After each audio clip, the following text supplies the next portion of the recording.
The Shanghai Municipal Bureau of Civil Affairs has called for the timely and full payment of minimum living allowances and the provision of food, daily necessities, and COVID-19 prevention materials. The United Nations has released $100 million for 7 hunger hotspots in Africa and the Middle East to ease the effects of the Ukraine conflict. UN spokesperson Stefan Dujarric says the conflict is making a dire situation even worse in these regions with disruptions in energy and food markets.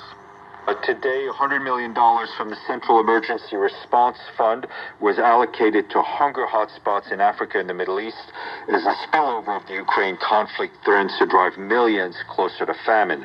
The funds will be allocated to projects in 6 African countries: Somalia, Ethiopia, Kenya, South Sudan, and Nigeria, as well as Yemen in the Middle East. The money will allow UN agencies to provide critical food, cash, nutritional help, medical services, shelter, and clean water.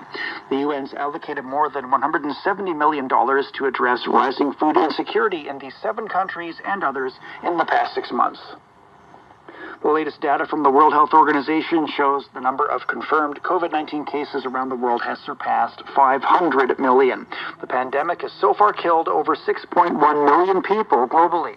The United States has the highest number of confirmed cases and deaths, both accounting for nearly 16% of the world's total. U.S. authorities have issued an emergency use authorization for the country's first COVID-19 diagnostic test that detects chemical compounds in breath samples associated with the infection. The U.S. Food and Drug Administration says the test can be performed in many places, such as doctors' offices, hospitals, and mobile testing sites. The results of the test will show in less than 3 minutes. More than 100 Palestinians have been injured after clashes with Israeli police at the Al-Aqsa Mosque, a major holy site in Jerusalem.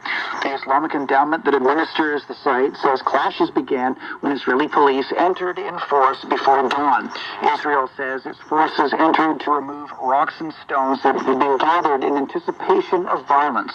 Thousands of worshippers had gathered at the mosque